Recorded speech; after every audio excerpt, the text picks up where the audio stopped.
Baraka dropped his half-chewed apple the instant the gray transport truck appeared beyond the service gate, but instead of charging the fence or pounding the ground, the silverback pressed one ear toward the gravel road and went completely still. Caleb Mercer noticed because Baraka almost never froze like that.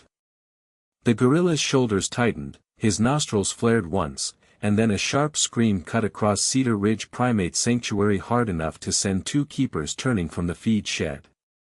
The truck was still nearly 200 feet away. Caleb looked toward the driver, expecting a horn, a backfire, anything that might explain the reaction. There was nothing except the steady rattle of a diesel engine and tires crunching over loose stone. Then Baraka did something Caleb had never seen him do around a vehicle. He moved sideways along the perimeter, keeping pace with the truck while refusing to look at the cab. His attention stayed fixed on the enclosed rear compartment. Every time the vehicle rolled forward, Baraka shifted with it, stopping only when the truck stopped. Caleb raised one hand toward the driver, signaling him to hold position. Baraka's screaming ceased immediately.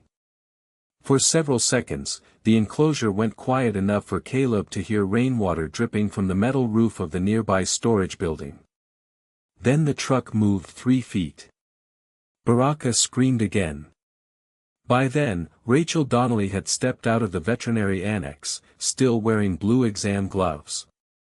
She asked Caleb whether the truck had delivered anything unusual. He didn't know. Cedar Ridge received produce, medical supplies, fencing materials, and transfer equipment several times a week. Trucks came and went without Baraka paying them much attention. Yet this one seemed to pull something out of him that was closer to alarm than aggression. Rachel watched his posture carefully. Baraka was not displaying toward the driver. He was not slamming the barrier or making repeated bluff charges. He was listening. That detail changed the mood immediately.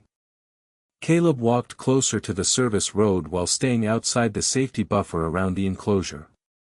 The driver, Grant Holloway, leaned from his window and asked if he should back out. Before Caleb could answer, Baraka lowered himself near the fence and tilted his head toward the rear axle. His mouth closed. His breathing slowed. For the first time, Caleb felt uneasy for a reason he could not name. Whatever held Baraka's attention seemed quieter than the engine itself. Grant shut the truck off.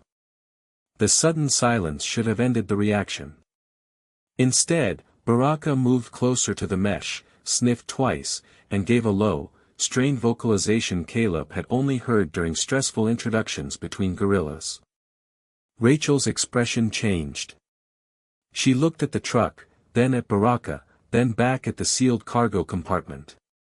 Grant stepped down and said the manifest listed routine transport equipment.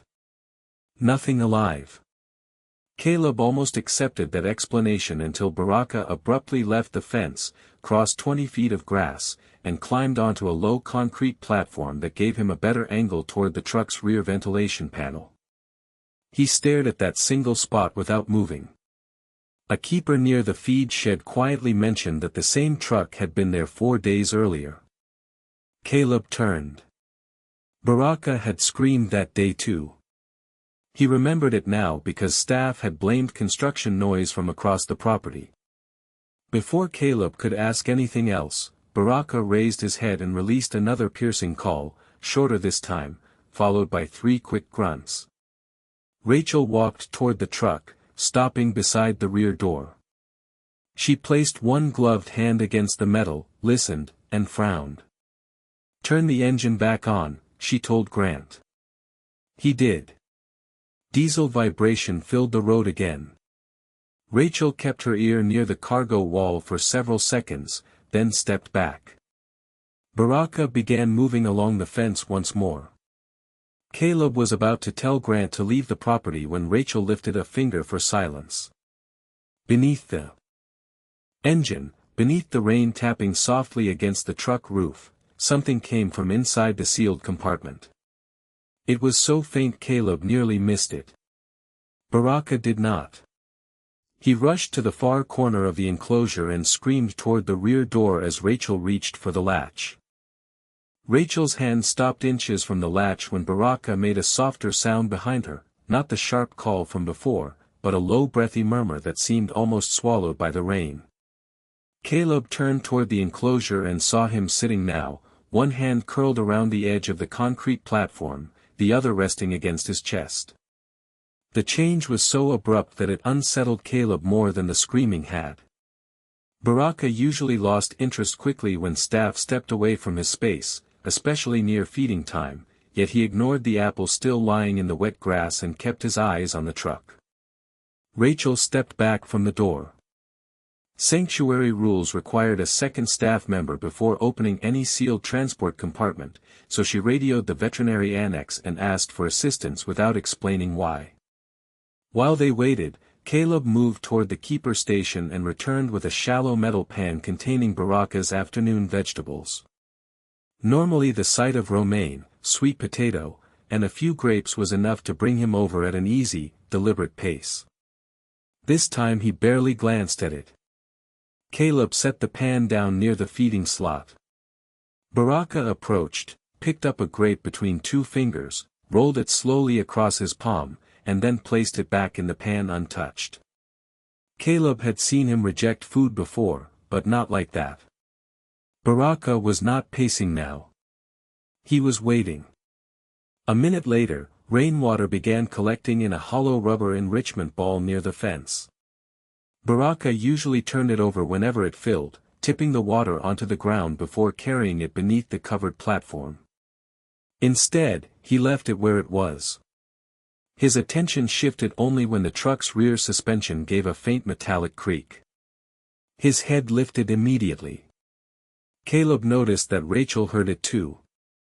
Grant remained beside the cab, visibly uncomfortable, and asked whether he should call his dispatcher. Caleb told him not yet. Then Baraka walked to the far side of the enclosure, where a frayed length of fire hose hung from a wooden frame.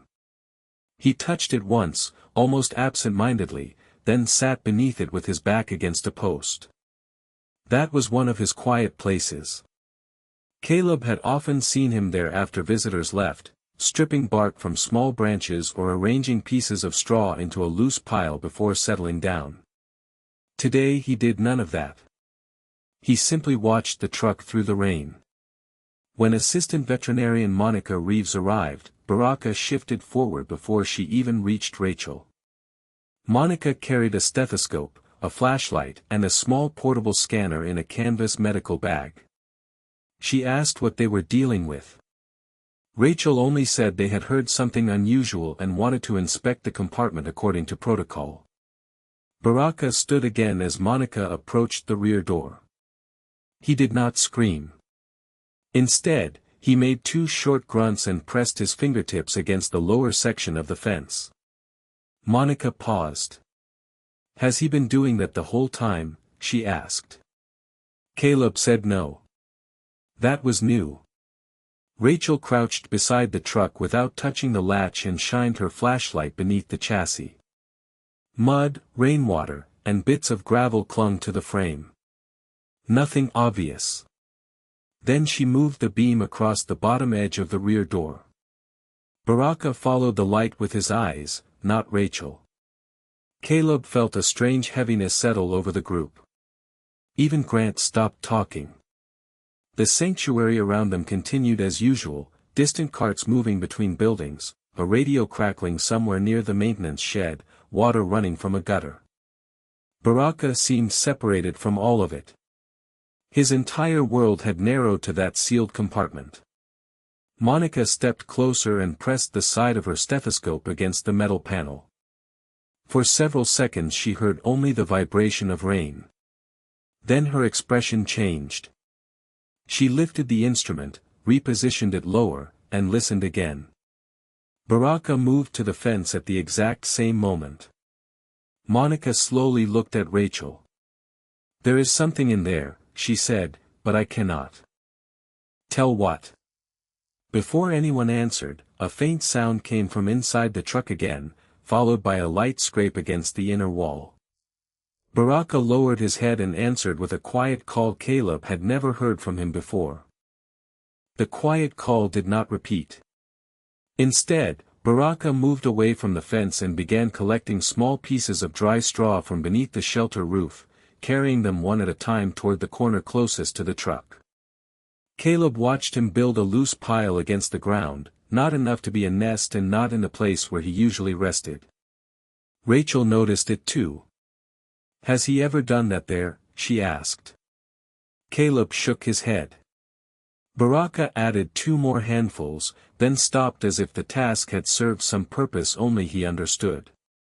Monica listened again with the stethoscope, but the rain had grown heavier, drumming across the truck roof and masking whatever she had heard before.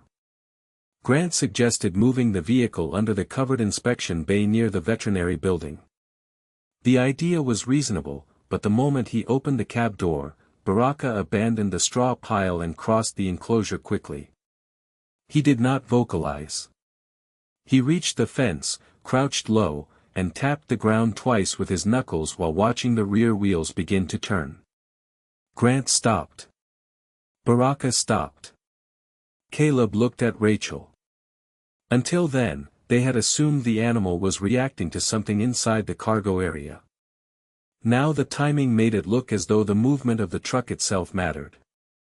Rachel asked Grant to roll forward slowly, no more than 5 feet.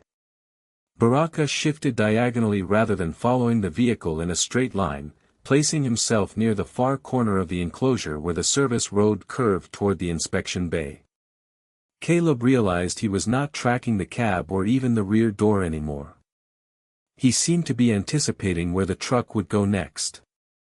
That possibility made Caleb uneasy, but another detail complicated it. When Grant reversed those same 5 feet, Baraka did not return to his previous position. Instead, he climbed onto a low wooden beam, raised his head, and sniffed toward the drainage ditch beside the road. Rachel walked over and checked the ditch with her flashlight. Only runoff moved through it. No spilled feed, no broken container, no obvious scent source. The explanation had shifted again. Perhaps something had leaked from the truck earlier. Perhaps Baraka was tracing it. Monica suggested checking the tires and undercarriage for residue before opening anything. Grant agreed and shut down the engine. As the diesel noise faded, Baraka climbed down from the beam and did something stranger. He carried the rubber enrichment ball to the fence, pushed it through the wet grass until it rested opposite the truck, then left it there. Caleb almost dismissed the action as coincidence until Baraka returned with a short section of branch and placed it beside the ball. He repeated the trip with a second branch, then a third, creating a rough line of objects aimed toward the service road. No one spoke for several seconds. Gorillas manipulated objects constantly, Caleb knew that, and arranging things was not impossible. But Baraka had never used enrichment items in that corner, and the timing was difficult to ignore. Rachel cautioned them not to assign meaning too quickly. She was right. Still, the pattern had changed from alarm to something more deliberate. Monica crouched beside the rear tire and found no liquid, no damaged container, nothing unusual beyond road mud. Grant checked the manifest again. The cargo was listed as folded transport partitions, cleaning equipment, and 2 empty transfer crates scheduled for inspection. Empty crates. Caleb repeated the phrase quietly. Baraka heard Grant unlatch a side storage panel and immediately walked away from the fence. For the first time in nearly 20 minutes, his body seemed to relax. Grant opened the panel. Inside were straps, gloves, and a folded tarp. Nothing moved. Nothing made a sound. Then Grant closed it. Baraka tensed again before the latch even clicked. Rachel caught that reaction and asked him to open the panel once more. Baraka relaxed. Close it. Tension returned. Open. Relax. The group exchanged confused looks. The side compartment was not connected to the main cargo space, at least not according to the truck diagram Grant carried in the cab. Caleb began wondering whether vibration, airflow, or scent was traveling through the body of the vehicle in a way they had not considered. Rachel asked everyone to remain quiet while she listened near the seam between the two compartments. Baraka suddenly left the fence, crossed to the straw pile he had made earlier, scooped nearly all of it into his arms, and carried it to the highest point of the enclosure. There he spread the straw across the platform, sat in the middle of it, and began tearing one long piece into shorter strips. Caleb had seen him do similar things during calm periods, which made the behavior almost reassuring. Then Baraka stopped tearing. He selected one strip, pushed it carefully through a narrow gap near the barrier, and let it fall onto the service road between the enclosure and the truck. He repeated the action with another strip, then another, each one landing a little closer to the rear tire. Rachel stared at the thin trail forming across the wet pavement. Before anyone could decide whether it meant anything, Baraka climbed down, picked up the metal food pan he had ignored earlier, carried it to the fence, and turned it upside down directly across from the truck's rear door. Then he struck the bottom once with his open palm. A hollow clang rang across the road. From inside the sealed compartment, something answered. The answering sound was enough for Rachel to stop the inspection and call Cedar Ridge's operations director. Within minutes, the problem became less mysterious and more practical. Baraka's repeated reactions were disrupting the service road, the truck could not be cleared until its compartments were checked, and several staff members were now standing near an enclosure where a powerful animal was becoming increasingly focused on activity outside his normal routine. The safest choice, Rachel explained, was to move Baraka into the indoor holding suite until the vehicle was inspected away from him. Caleb understood the reasoning. He still hated the idea the moment he heard it. Baraka had spent nearly half an hour positioning himself closer to that truck, and now the plan was to take away the only view he seemed determined to keep. Caleb called him toward the transfer door using the familiar keeper cue. Baraka glanced at him but did not move. Instead, he picked up the overturned food pan, carried it several feet along the fence, and set it down again opposite the truck's rear corner. Rachel noticed the placement. "He is tracking that end of the vehicle," she said quietly. It was not enough to change the safety decision, but it gave Caleb a reason to delay by a minute. He asked Grant to move the truck toward the inspection bay while Baraka remained outside. Grant eased it forward. Baraka immediately followed along the inside perimeter, but he stopped when the vehicle passed a drainage grate near the curve. He lowered his face close to the ground and inhaled several times. Then he turned toward Caleb, gave one low call, and returned to the fence. Caleb felt the frustration tighten in his chest. Every new action seemed to suggest Baraka was responding to something specific, yet none of it was clear enough to justify keeping him exposed to the commotion. The veterinary team needed space to work, and Baraka needed to calm down. Rachel repeated the indoor transfer recommendation, this time more firmly. Caleb gave the cue again. Baraka finally approached the transfer corridor, but just before stepping through, he stopped beside an old blue plastic barrel fixed near the gate. He touched its rim, then looked past Caleb toward the truck. Caleb had seen that barrel used dozens of times for enrichment. Baraka rarely noticed it during transfers. Now he slid one hand inside, pulled out a small piece of wood left from the previous day, and carried it with him into the corridor. The door closed behind him. For a moment, everyone relaxed. Then Baraka placed the wood against the lower seam of the interior door and began pushing it back and forth, testing the narrow gap as if following air moving underneath. Caleb crouched outside the barrier and watched. A faint draft came through the corridor whenever the service entrance opened. Baraka abandoned the wood, pressed his nose near the seam, and made the same short vocalization Monica had heard earlier. Caleb radioed Rachel. "He is still reacting from inside." Rachel went silent for a second before answering. She asked whether the indoor air system connected to the service road side of the building. Caleb checked the wall vent above the corridor. It did. That gave him a thin thread of hope that they had not simply removed Baraka from whatever he had been trying to monitor. But operations had already made the next call. With weather worsening and delivery access backing up, the truck would be moved to the secure maintenance yard half a mile from the primate section for a complete inspection. Baraka would remain indoors until the road reopened. Grant started the engine. From behind the closed transfer door, Baraka gave a single sharp call and struck the floor once with his palm. Caleb looked toward the small reinforced window. Baraka was standing beneath it, listening to the truck pull away.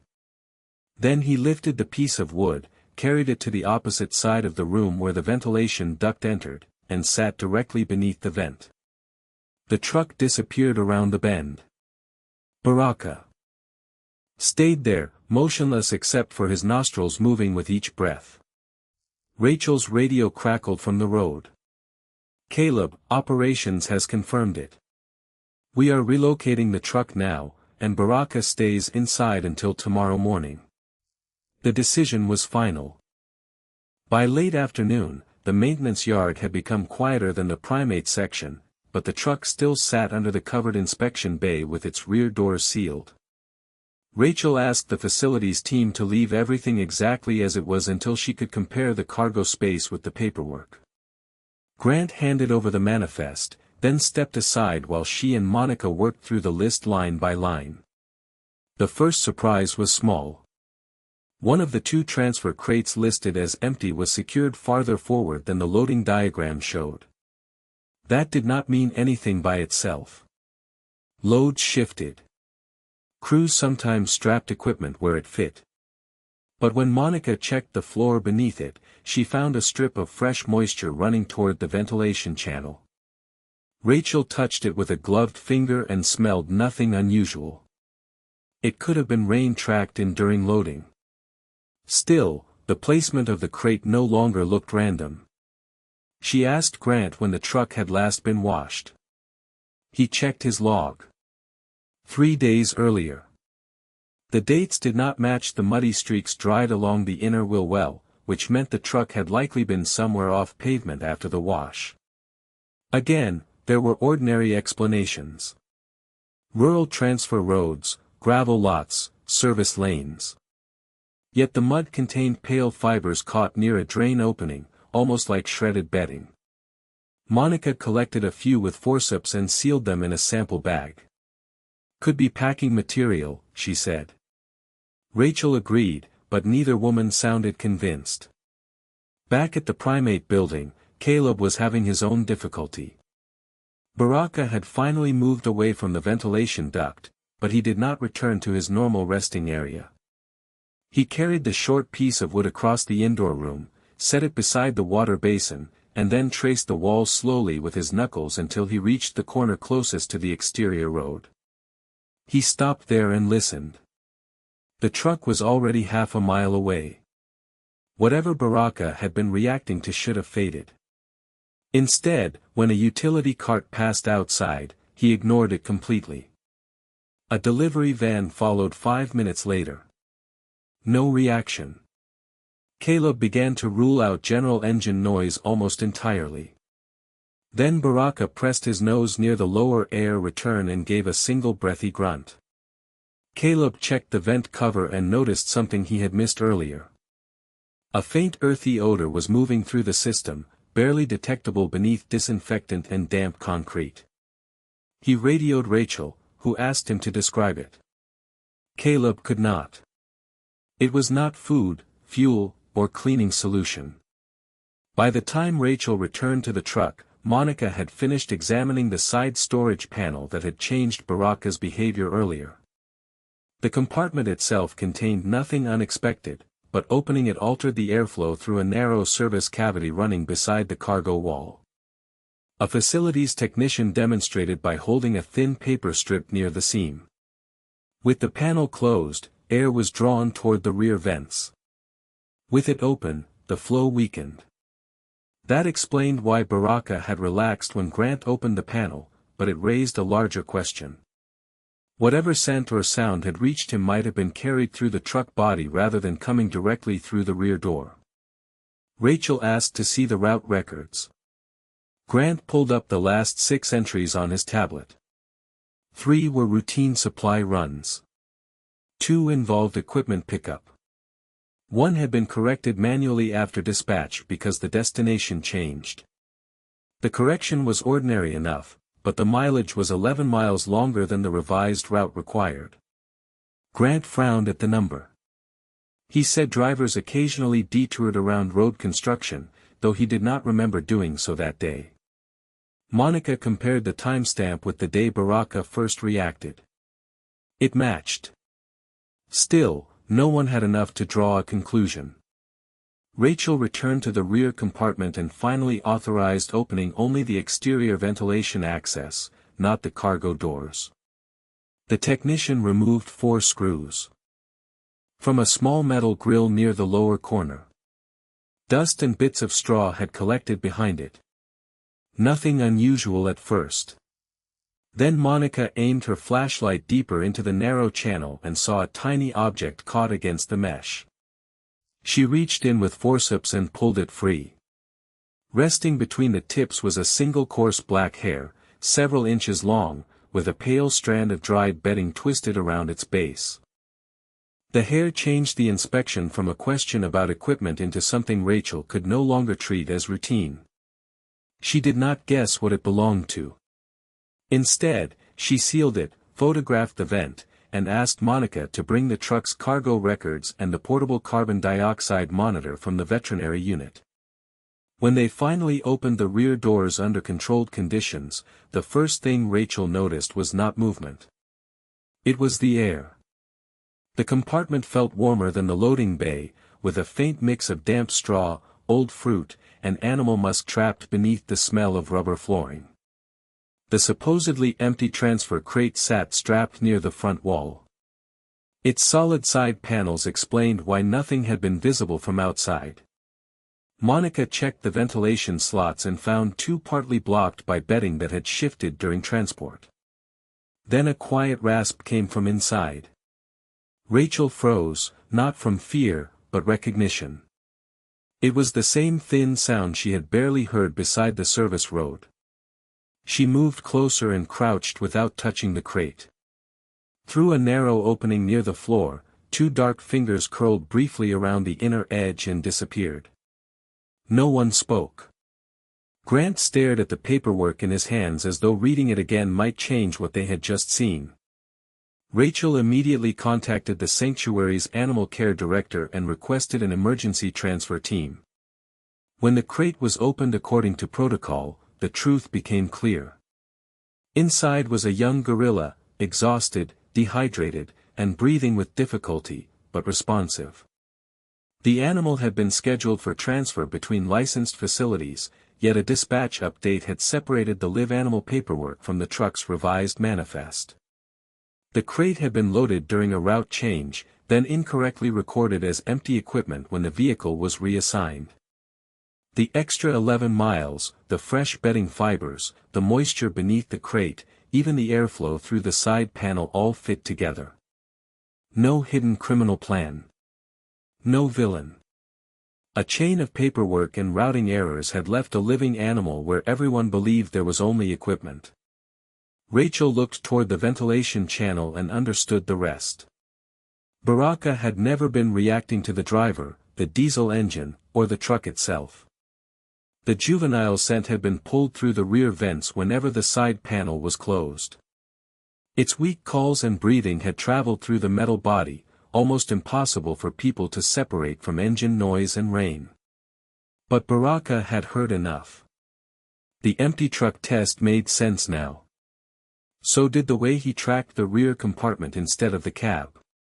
His shifting positions around the enclosure had followed changes in airflow and sound as the vehicle moved. Even the strange pauses near the drainage grate and ventilation duct were not random. He had been searching for the strongest path of scent. Caleb received Rachel's radio call inside the primate building. He listened without interrupting as she explained what they had found. Across the room, Baraka still sat beneath the air vent, the short piece of wood resting near his foot. Caleb slowly looked at him and felt a wave of embarrassment mixed with relief. They had spent hours trying to decide what Baraka was afraid of, what had triggered him, why he could not calm down. He had not been afraid of the truck at all. He had been responding to another gorilla in distress from the beginning. The screaming, the low calls, the way he refused to lose track of the vehicle, even the odd arrangement of objects near the fence had all been different pieces of the same effort to stay oriented toward a sound and scent the humans could barely detect. Later, when the juvenile was moved into the veterinary recovery area, Caleb opened the upper vent in Baraka's indoor room. A faint call traveled across the damp evening air from the clinic side of the sanctuary. Baraka lifted his head. For several seconds he did nothing. Then his shoulders lowered, his hands relaxed against the floor, and he answered with one quiet, measured call.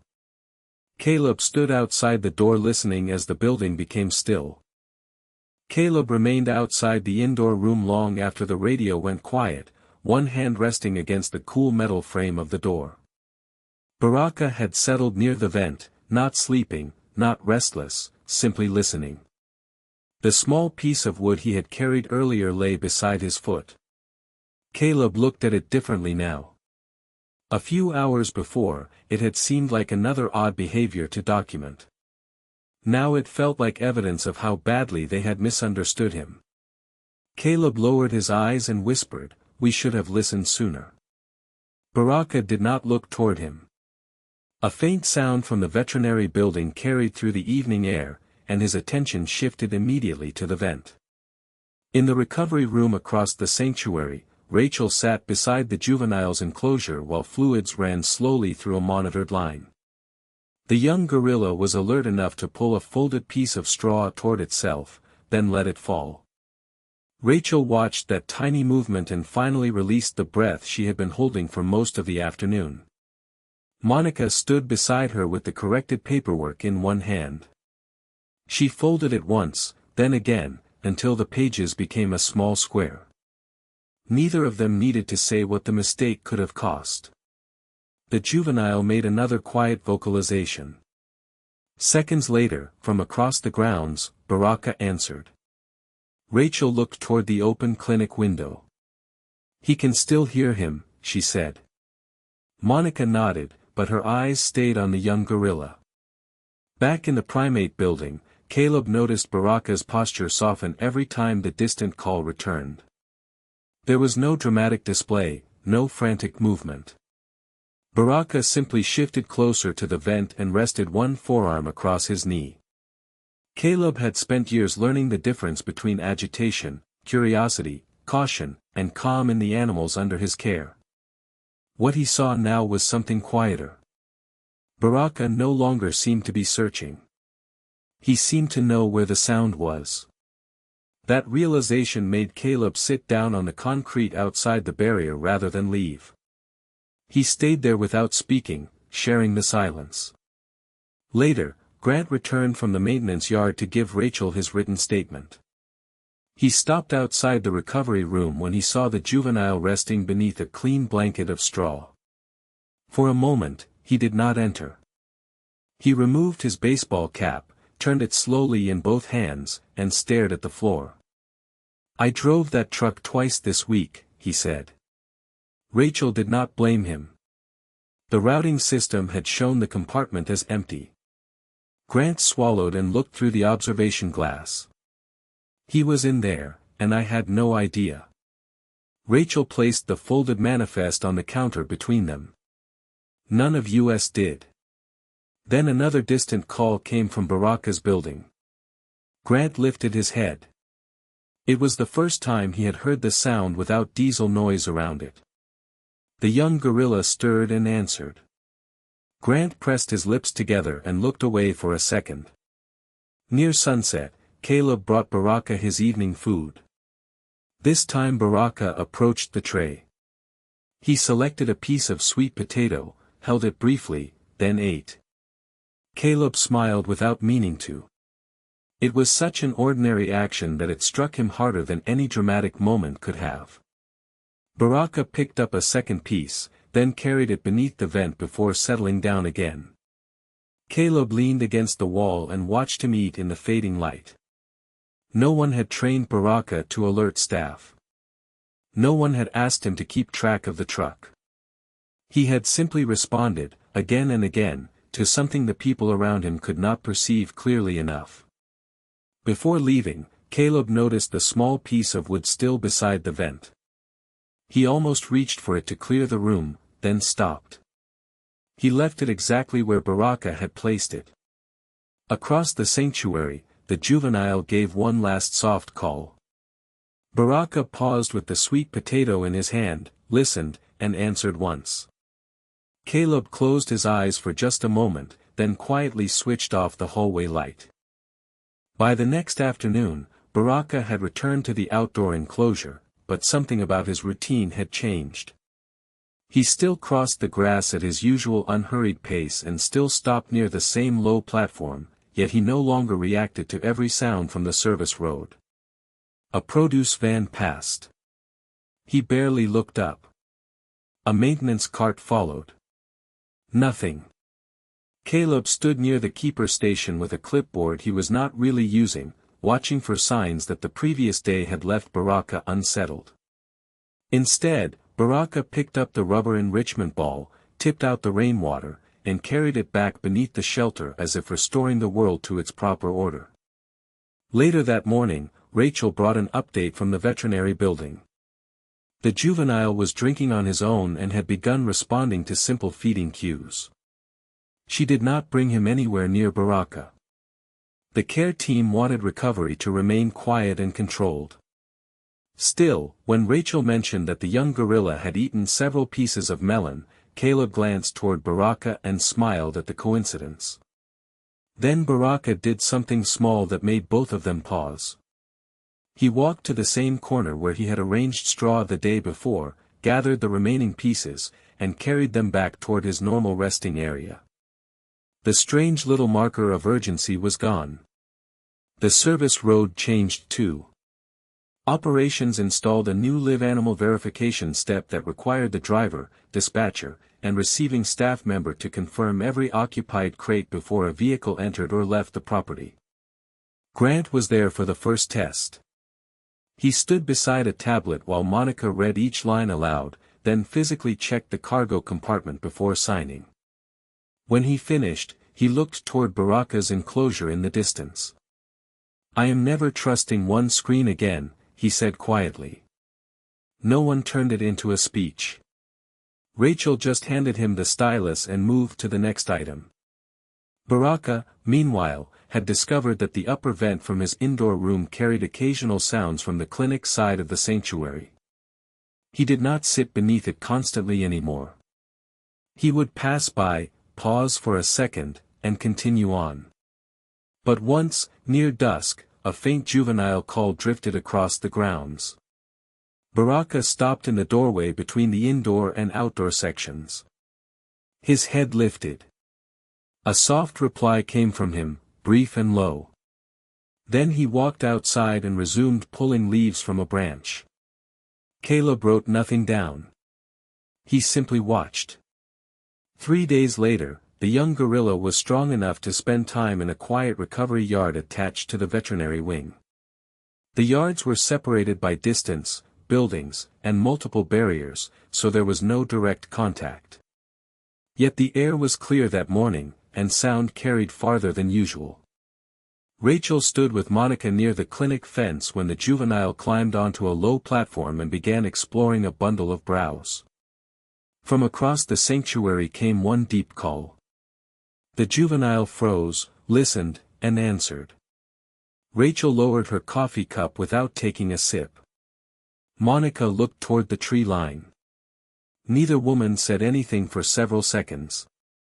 At the primate enclosure, Caleb saw Baraka sit beside the old blue barrel and rest one arm across it. The posture was so ordinary that a visitor passing nearby would never have noticed anything meaningful. Caleb did. He had spent the week expecting Baraka to remain tense around service vehicles, but the opposite happened. Once the distress signals were gone, so was his fixation. That was the part Caleb found hardest to forget. Baraka had not needed reassurance about the truck. He had needed the problem behind it to stop. Near the end of the week, Grant drove the same gray vehicle back onto the property after its ventilation system and cargo records had been fully inspected. Caleb watched from the edge of the enclosure. Baraka heard the engine, glanced toward the road, and continued sorting pieces of lettuce from his feeding tray. Grant slowed anyway. Through the windshield, he looked toward Baraka and gave a small nod, almost embarrassed by the gesture. Baraka never noticed. Then, just before the truck disappeared behind the veterinary building, a soft call came from the recovery yard. Baraka stopped chewing, listened, and answered once before returning to his food.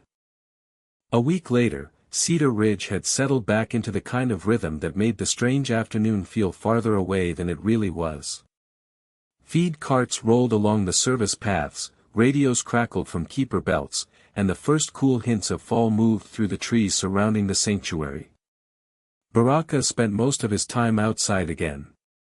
He tore leaves from fresh branches, carried his enrichment ball between shaded corners, and occasionally rested with his back against the same wooden post where Caleb had watched him listen to the truck. Nothing about him seemed dramatic now. That was what Caleb appreciated most. The juvenile had recovered enough to be transferred into a larger holding area near the veterinary wing, where he could climb, forage, and spend more time outdoors under supervision. Rachel still checked on him twice each day, though her visits had become shorter. The medical equipment that once surrounded the enclosure slowly disappeared. First the portable monitor was removed. Then the extra fluid stand. Finally, one morning, Rachel arrived carrying nothing but a clipboard and a paper cup of coffee. The young gorilla was sitting near the mesh, pulling apart a leafy branch. Rachel watched him for a while, then quietly checked a box on the page. Across the sanctuary, Baraka was doing almost exactly the same thing. Caleb noticed the similarity and said nothing.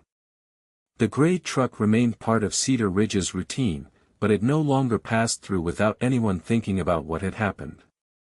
Drivers now stopped at a painted line outside the animal care area. Cargo doors were checked. Identification numbers were read aloud. Occupied crates were confirmed by 2 people before the vehicle moved again. Grant performed the procedure carefully every time. On one afternoon, he finished the checklist, handed the tablet back to Owen, and glanced toward Baraka's enclosure.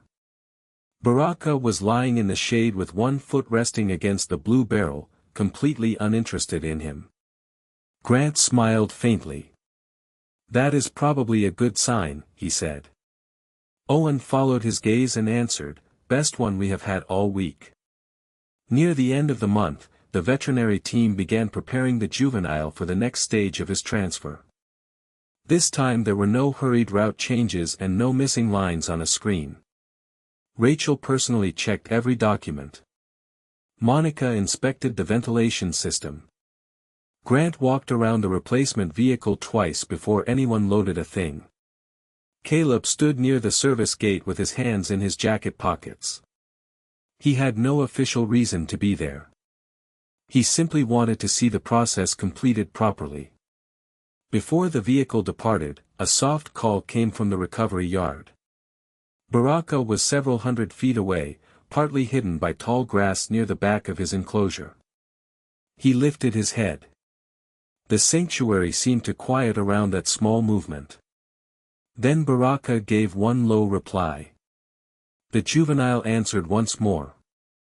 No one moved for a few seconds. Rachel looked toward Caleb across the service road. Caleb gave a small nod. That was all. The vehicle pulled away slowly, following the new route toward the main gate. Baraka did not run beside the fence. He did not call again. He watched until the sound of the engine faded beyond the trees, then turned back toward his enclosure. Caleb followed him from a distance and noticed that the little piece of wood from that first evening was still lying near the indoor vent. Staff had cleaned around it several times without removing it. Caleb picked it up at last, turned it once in his hand, and carried it outside. Baraka was sitting near the low platform, sorting through a pile of fresh branches. Caleb placed the piece of wood beside the blue barrel and stepped away. Baraka noticed it several minutes later. He picked it up, examined it briefly, and tucked it beneath a layer of straw before returning to his leaves. The evening sun dropped behind the trees, throwing long shadows across the grass. Caleb remained by the gate until Baraka settled into his usual resting place. Nothing else happened. There was no final alarm, no dramatic farewell, no sign that Baraka understood how much had changed because someone eventually paid attention to him. He simply rested one hand on the straw, closed his eyes, and listened to the ordinary sounds of the sanctuary returning around him. Thank you for watching until the end of the video.